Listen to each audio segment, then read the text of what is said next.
দেখেন, বিশ্বাসে মিলায় বস্তু তর্কে পুরান কথা। আমার কথার মাঝখানে কথা বলবেন না। আমি আজকে আপনাদের সবাই ডাকছি কিছু কথা বলার জন্য। জানি জানি কি কথা বলবে আমরা তো জানি। আপনার কথা বলেন কেন? এই থাপড় দেন তোর একটা।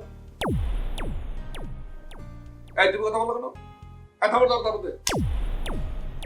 যাই হোক, আপনারা বিভিন্ন ডিস্ট্রিক্টে আমার হয়ে কাজ করতেছেন এবং আমি আপনাদের বাবা খেতাব দিয়ে পাঠাতেছি। কেউ তেল বাবা, কেউ মেসেজ বাবা, কেউ জুতো বাবা, কেউ কলা বাবা, বিভিন্ন বাবা হিসেবে আছেন এখানে সবাই। এবং সবাই কিন্তু খাদেম আছেন এখানে উপস্থিত। অতএব খাদেম বিন্দু এবং আপনারা যারা বাবা হিসেবে আছেন তাদের পিছনে কিন্তু আমার একটা উদ্দেশ্য আছে।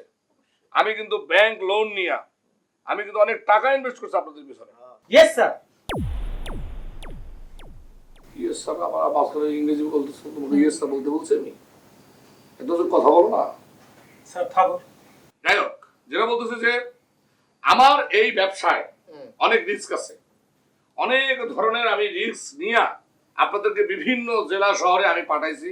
আমার এই ব্যবসার পিছনে কিন্তু আমার একটা ইনভেস্টমেন্ট আছে এবং কেউ মনে করবেন না যে আমি কিন্তু 2 দিনের জন্য এই ব্যবসা শুরু করছি। কারণ আমি এই ব্যবসা করতেছি, পিছনে ক্ষমতা আছে আমার কেউ ফান্দে ফালাইতে পারবে না। ফান্দে ফালাইতে পারবে না বলেই কিন্তু আমি এখানে টাকা ইনভেস্ট করতেছি এবং আপনারা সেখান থেকে অর্থ চমৎকার করে উত্তোলন করবেন। মানে প্রতারণা করবো আর কি মানুষের। অ্যাক্টিং দিতে হইবে। সাবুল, এটা তো হবে না। এটা কি ট্রেনিং কি ঠিক মতো হয়েছে? ভাই হইছে হইছে আসলে। আমি খুব ভালো মতো ট্রেনিং করছি। খুব ভালো মতো। একটা থাপড় দেন তো, একটা থাপড় দেন। যারা একটা থাপড় দেন।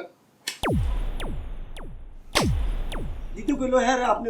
এই সবাই কোয়াইট। মুরব্বি দিছে একটা জিনিস, তোমার তো কর দরকার আছে।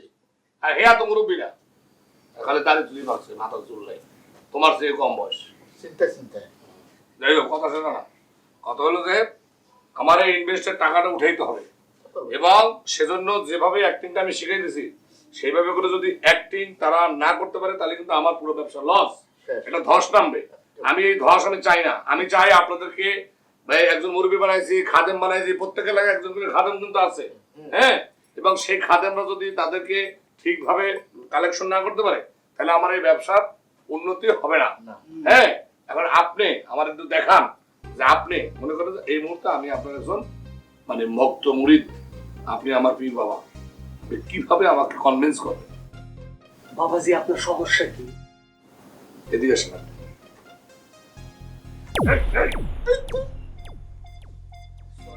সরি স্যার, কি সমস্যা? সমস্যা দিয়ে একজন মানুষকে আপনি ঘায়ল করতে পারবেন?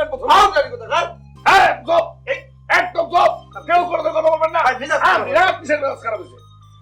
আমি যেটা বলতে চাইতেছি, একটা ভক্তকে আপনি প্রথমে যদি বলেন সমস্যা কি, সে তো পালায় যাবে। প্রথমে ভঙ্গ করতে হবে আপনাকে। এই শিখানো হয়েছে।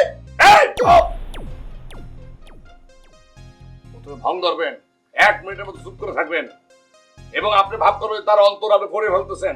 আপনি অন্তর্যামী হয়ে যাবেন। আপনার কুদরতি সেবা আপনি দেবেন তাকে কিভাবে, তার সমস্ত খোঁজ খবর খাদেমদের মাধ্যমে। এই যে এদেরকে ফালতেছেন কেন, এদের মাধ্যমে আপনি বিভিন্ন খোঁজ খবর আগে নিয়ে নেবেন। নিয়ে তারপর তাকে ভঙ্গ ধরে বলবেন, বলে তুই কি উত্তরপাড়া দিয়ে আসতোস? আগে খবর নেবেন আপনি, সে উত্তরপাড়া দিয়ে আসবেন, পশ্চিম পাড়াতে আসবে, তখন সে অবাক হবে। ঠিক আছে? এবং এই যে তুমি তোমার এই ঢাকায় তুমি তো ফকরেমি করে বেড়াইতা না না, তোমার মোটামুটি কিন্তু একটা আমি কিন্তু ভালোবাসি তোমাকে এখানে আনছি। তোমার এদের সাথে অভিজ্ঞতা বেশি। তুমি কি কইরা কনভিন্স করবে আমার একটু দেখাও। ভাই যে একটা ভুল ইনফরমেশন, আমি আসলে পকেট মারছিলাম। আমি যাই হোক, একটা ধান্দাবাজি ছিল আর কি। এখন তুমি আমার দেখাও তুমি কেমনে সাইজ করবা। আমি অনেকদিন ধরে শিখছি।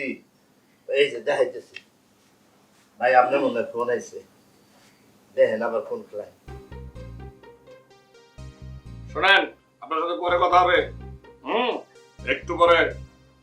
ওকে ওকে, পরে কথা হচ্ছে। হ্যাঁ ভাই আমার বলা শুনলাম। হ্যাঁ ভাই, কথা বল। আচ্ছা তাহলে আমি দেখাই। ঠ্যাং এইটা উঠাইতে পারো, এইখানে বসার নিয়মটা এটা। তারপরে এখানে 2 হাত রাখা বসতে হবে। পয়সা চোখ অফ করে দিতে হবে। তারপরে হইব শুরু জিকির।